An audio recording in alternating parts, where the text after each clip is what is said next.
Hello दोस्तों, आज मैं आपको लेके जाने वाला हूँ एक ऐसे मंदिर में जहाँ पर मृतक मनुष्य जीवित हो जाता था, जहाँ पर 1 लाख शिवलिंग हैं और जहाँ पर 4 शिवलिंग 4 युगों के हैं। कलयुग, सतयुग, त्रेता युग, द्वापर युग, 4 युगों के शिवलिंग भी है। तो ये अद्भुत जगह उत्तराखंड के गढ़वाल रीजन के लाखा मंडल में स्थित है। यहाँ पहुँचने के लिए सबसे नज़दीकी एयरपोर्ट देहरादून और सबसे नज़दीकी रेलवे स्टेशन भी देहरादून ही पड़ता है। देहरादून से आप यहाँ 2 मार्गों से आ सकते हैं। पहला मार्ग खूबसूरत वादियों से होते हुए पहाड़ों की रानी कहे जाने वाले मसूरी से होते हुए आता है। दूसरा रास्ता ब्यूटीफुल लैंडस्केप से होते हुए चक्राता के पास से आता है। लाखा मंडल एक बहुत ही प्राचीन एशियंट हिंदू टेम्पल है जो कि देहरादून के जानसर बावर रीजन में स्थित है। यहाँ चारों तरफ पहाड़ों का सुंदर नज़ारा देखने को मिलता है। कहते हैं कि इस जगह की जड़ें महाभारत से जुड़ी हुई हैं। यहाँ जाने से पता लगता है कि यहाँ की जो मूर्तियाँ हैं वो 5000 साल पुरानी हैं। इस मंदिर की खोज एक गाय ने की थी। एक गाय रोज मंदिर के गर्भगृह के शिवलिंग पर दूध चढ़ाती थी। एक बार किसी गांव वाले ने उसको देख लिया, तब से यह मंदिर दुनिया में जाना जाने लगा। अगर आप मंदिर को ध्यान से देखोगे तो आपको पता चलेगा कि मंदिर की बाहरी दीवारों पर गाय के खुर के छोटे छोटे निशान बने हुए हैं, जिससे यह पता चलता है कि गाय वाली कहानी में कुछ तो सच्चाई है। शिव महापुराण में इस मंदिर का उल्लेख किया गया है। तो दोस्तों, यहाँ पे ना 2 बार खुदाई हुई है। एक बार 2007 में, एक बार 2022 में। 2007 में जब खुदाई हुई है तो आपको ये देखिए, ये 2007 की खुदाई के बाद ये शिवलिंग लिखने हैं यहाँ पर। ये जो शिवलिंग है यहाँ पर 2007 की खुदाई के बाद निकले हैं। और जस्ट इसके साइड में ही ये जो खुदाई हुई है ये हुई है 2022 में। तो आपको देखोगे छोटे छोटे शिवलिंग यहाँ पर स्थित हैं। हर एक चबूतरा बना हुआ है, उस पर एक शिवलिंग है। तो ये जो भगवान के शिवलिंग निकले हैं वो 2022 की खुदाई में निकले हैं। यहाँ पर समय समय पर खुदाई होती रहती है। पांडव काल में ऐसा माना जाता है कि यहाँ पर 1.5 लाख, सवा लाख शिवलिंग यहाँ पर स्थित किए गए थे। जब पांडव अपना अज्ञातवास काट रहे थे तो उस टाइम यहाँ पर इतने शिवलिंग बनाए गए थे। जैसे कि आप जानते हो कि पांडव ने भगवान शिव की आराधना की थी और उनको जब भी वरदान मिला था, इसलिए उन्होंने यहाँ पर काफ़ी यज्ञ किया है। अज्ञातवास होने के कारण उनको कोई पहचान ना सके तो वो यहाँ पर छुप कर रहने लगे थे। एक यहाँ पर रूम बना हुआ है और इस रूम में आपको ना जाने अनगिनत यहाँ पर शिवलिंग रखे गए हैं। और वो शिवलिंग, इसके लिए इसका लॉक लगाया गया है बाय गवर्नमेंट। और वो जो शिवलिंग है वो शिवलिंग इसके अंदर आपको मिलेंगे। जो कलाकृति है वो बहुत ही पुरानी है और लगता है कि कई हजार सालों पुरानी पहली जो कलाकृति, जो पत्थरों से गाड़ा गया था, पत्थरों से निकासी निकाली जाती थी, उस तरह की कलाकृति आपको यहाँ पर मिलेगी। शिवलिंग तो यहाँ पर अनगिनत है, लेकिन शिवलिंग के साथ साथ जो हमारे पुराने रीति रिवाज, पुरानी जो तस्वीर भगवान शिव की बनती थी, उस तरह की आपको काफ़ी कलाकृति मिलेगी। ये मंदिर का परिसर है, मतलब ये पुराने टाइम में जब मंदिर बना होगा तो कुछ इस टाइप से बना होगा। और जो ये पत्थर लगे हुए हैं ये भी आपको 5000 साल पुरानी सभ्यता की याद दिलाते हैं। आपको यहाँ पर दिखेगा कि कुछ मूर्तियाँ टूटी हुई हैं या कुछ मूर्तियाँ खंडित हुई हैं। तो इससे पता चलता है कि जब मुगल राज में यहाँ पे मुगल राज हुआ था तो ये मंदिर को तोड़ने की कोशिश करी गई थी। और यहाँ पर हजारों मूर्तियाँ ऐसी हैं जो टूटी हुई हैं, खंडित की गई हैं, और शिवलिंग भी टूटा हुआ है। और अगर भगवान नंदी जो मुख्य द्वार पर बैठे हुए हैं उनको भी काफ़ी चोट पहुंचाई हुई है और उनको भी काफ़ी टूट फूट की गई है। गंगा, यमुना, शेषनाग, हनुमान, नंदी, बैल, सारी चीज उसमें है। फिर ये दुर्गा माता, शेर वाली माता है। फिर ये अष्टग्रह है। फिर ये 9 ग्रह है। ये विश्वकर्मा है। ये ब्रह्मा विष्णु महेश है।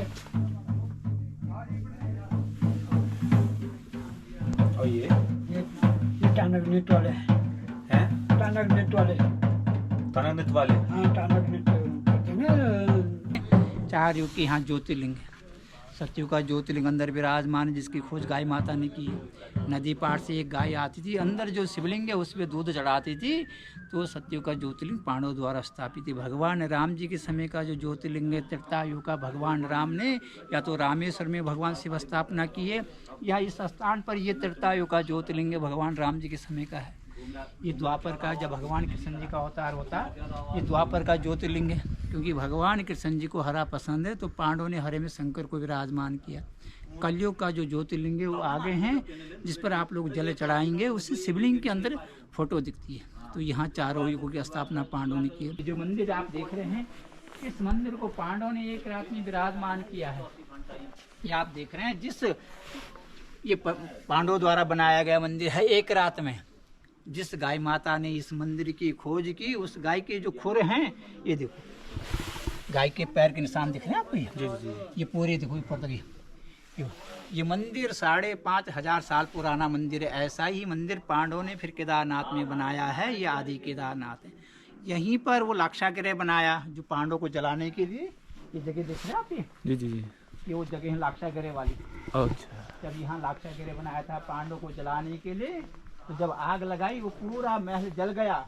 जो अवशेष हैं लाक्षागृह के, ये पत्थर दिख रहे हैं आप, ये रेड वाले, ये लाक्षागृह के पत्थर जो आप ये देख रहे हैं, ये ओरिजिनल पत्थर। हाँ, ओरिजिनल पत्थर, ये जले हुए पत्थर है उस समय के लाक्षागृह के। यहाँ से वो सुरंग है, ये आप देख रहे हैं। इस जगह विदुर जी ने सुरंग बनाई, पांडवों को यहाँ से बाहर निकाला। आपको एक नीचे गुफा मिली होगी रोड पर, उस गुफा के अंदर जब आप जाओगे, उसमें एक छोटा सा शिवलिंग है, उस पर कुदरती अभिषेक होता रहता है, वहाँ कोई जल नहीं चढ़ता। उस गुफा के अंदर 2 सुरंग और बताई जाती है। बताते हैं एक यमुना नदी में जाती है, फिर एक केदारनाथ को जाती है। सत्ययुग में दक्ष राजा के यहाँ जब यज्ञ हुआ, दक्ष राजा जी ने सभी देवताओं को बुलाया। भगवान शिव को सती माता को नहीं बुलाया। सती माता जब पिता के घर जाती है, पिता के घर बेटी का अपमान हो जाता है, तो जो यज्ञ हो रहा है उसमें भस्म हो जाती है। फिर भगवान शंकर जी ने अपनी जटा से ये दोनों, ये वीरभद्र ये तैयार किए हैं। ये सत्ययुग में दोनों वीरभद्र बनते हैं। जब राम भगवान का अवतार हुआ, त्रेता युग आया, तब यही दोनों जय विजय बन जाते हैं। द्वापर में ये भगवान कृष्ण जी के द्वारपाल, इस कलयुग में ये देव बन जाते हैं। इनके मुकुट लगा हुआ, आप देखिए प्रमाण है, इनके मुकुट लगा हुआ है। और इनके मस्तक पर एक कंकाल बना हुआ है, ये देखिए आप, मनुष्य का कंकाल बना हुआ है। ये देव हैं, ये दानव हैं वर्तमान में इस कलयुग में। इस लाखा मंडल के अंतर्गत हमारे 24 गांव आते हैं। 24 गांव में जिस भी व्यक्ति की मृत्यु होती थी, उस मृतक व्यक्ति को यहाँ रखते थे। फिर पंडित जी गंगा यमुना जल लाकर जल का छेड़ा मारा, वो व्यक्ति कुछ पल के लिए यहाँ जीवित होता था। फिर पंडित जी के हाथों पितृ पूजा होती थी, तब उन्हें वैकुंठ की प्राप्ति होती है। इस देवनगर के दर्शन करने से आप लोगों के जो पूर्वज हैं, उनको परम वैकुंठ की प्राप्ति होती है और आप लोगों की यात्रा सफल होती है। इसका वर्णन है शिव पुराण, आप सुनते होंगे। केदार कंठ का जब अध्याय चलता है, उसमें लिखा हुआ है मध्य हिमालय, सामने हिमालय पर्वत हैं, मध्य हिमालय पांडवों ने यमुना तट के किनारे भगवान शिव को विराजमान किया। जो भक्त बलि से देवनगर के दर्शन करते हैं, जन्म जन्म के पाप खंडित होते हैं, पितरों को मोक्ष प्राप्त होता है, मनोकामना पूर्ण होती है। तो यही वो देवनगर है। ये 5 पांडव हैं, सामने देख रहे हैं आप जी। ये जब यह मंदिर लाक्षागृह बनाया था, तो जब वो जल कर फिर वापस आए पांडव लोग, ये 5 भाई यहाँ विराजमान। ये हैं धर्मराज, ये युधिष्ठिर जी हैं, पांडवों के बड़े भाई। ये भी शिवलिंग के रूप में है। हाँ जी, ये धर्मराज हैं, ये अर्जुन है, वहाँ भीम है, तो सदैव हैं नकुल। ये 5 पांडव हैं। जिस प्रकार पांडवों ने जब ये मंदिर बनाया, इस मंदिर को भी पांडव एक रात में बना रहे थे। रात खुल गई, ये मंदिर अधूरा रह गया। किसी भी मंदिर का द्वार पश्चिम और दक्षिण को नहीं होता है। ये आप इनका फेस देख रही हैं, इनका द्वार पश्चिम और दक्षिण को है। इन्हीं के सामने वहाँ मरा हुआ आदमी रखते थे, तब जीवित होता था। यदि ये भगवान शंकर जी होते, इनका ये फेस ये इधर होता पूरब को। ये शंकर जी नहीं, ये धर्मराज हैं। कलयुग के 4 चरण हैं। पहला चरण समाप्त हो गया है, दूसरा शुरू है। जब घोर कलयुग आएगा, तो ऐसा विद्वानों ने लिखा हुआ है कि अन्न नहीं होगा, उस समय इतनी कमी हो जाएगी अन्न की, लोग भूखे मर जाएंगे। तो इस स्थान पर पांडवों ने इतना अन्न रखा हुआ, धन रखा हुआ है, संपूर्ण जगत का कल्याण होगा, फिर सतयुग प्रारंभ होगा। तो ऐसे इन 5 पांडवों ने भगवान शिव को विराजमान किया। अपने आप यहाँ 5 भाई स्थापित हो गए। ये आप देख रहे हैं ये स्टोर, इसमें बहुत सारी मूर्तियाँ हैं और शिवलिंग है।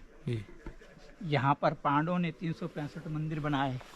जैसे मंदिर ये है जी, तो ये मंदिर के गोल चक्र देख रहे हैं आप जी, जी। इस मंदिर में, इस परिसर को आप देख रहे हैं। यहाँ जब खुदाई होती है 2007 में जी, तब ये शिवलिंग इस जगह निकले जमीन के अंदर। ये पूरा पार्ट ये दबा हुआ था, जब यहाँ खुदाई हुई तब ये शिवलिंग निकले जमीन के अंदर से। ये 2007 की खुदाई के निकले हुए शिवलिंग हैं। और वहीं पर आगे ये संग्रहालय बन रहा है, 2022 में खुदाई हुई है। आप इधर से आओ।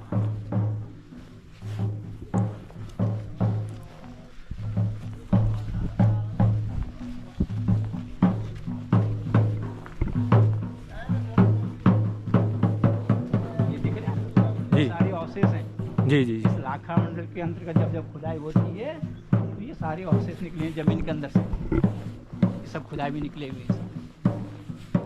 तो ये 2007 में स्टार्ट हुई थी यहाँ की हाँ। खुदाई? खुदाई तो पहले भी हुई, जी। गांव बसा था, जी जी तो जी। उसकी जो मूर्तियां हैं शिवलिंग वो संग्रहालय में हैं। ये 2007 में अभी हुई है, अच्छा और ये 2007 में निकले हैं, और यहीं पर ये 2022 में निकले हैं। अच्छा। ये देखो, तो अभी तो पता नहीं कितने शिवलिंग होंगे अंदर इस जमीन के? यहाँ पर पांडवों ने 1.25 लाख शिवलिंग की स्थापना की है। तो इस लाखा मंडल के अंतर्गत जब जब खुदाई करते हैं तो इस प्रकार के शिवलिंग निकलते रहते हैं।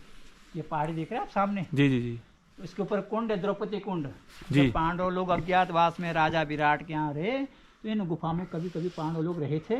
तो माता द्रौपदी उस कुंड में स्नान के ऊपर कुंड है, द्रौपदी कुंड। जी और सामने हिमालय पर्वत है, देख रहे हैं आप, जी जी जी। हाँ जहाँ से माता यमुना जी का उद्गम है। ये जी। चौखंबा है, जी। इधर यमुना जी हैं, उधर गंगा जी है, उसी के पीछे बद्री केदार है। हाँ, तो चारों धाम उसी पहाड़ी के चौखंबा के पास। हाँ जी। तो आप आगे आइए, यहाँ पर वो शिवलिंग है, कलियुग के अद्भुत चिंता हरण महादेव। अर्जुनम उज्जैनम महाकालम ओंकारे ममलेशम बल्लवेदनाथम जडाकन्यामलिशंकरम श्वेतबंदे दुरामीशम नागेशम धारकामणि वाराणसी विश्वभीषण त्र्यंबकम गौतमित्री हिमालयम तु कीलाहम च शिवालय। ये तो भगवान की शक्ति है जी। अगर वीडियो अच्छी लगी तो subscribe my channel and share this video.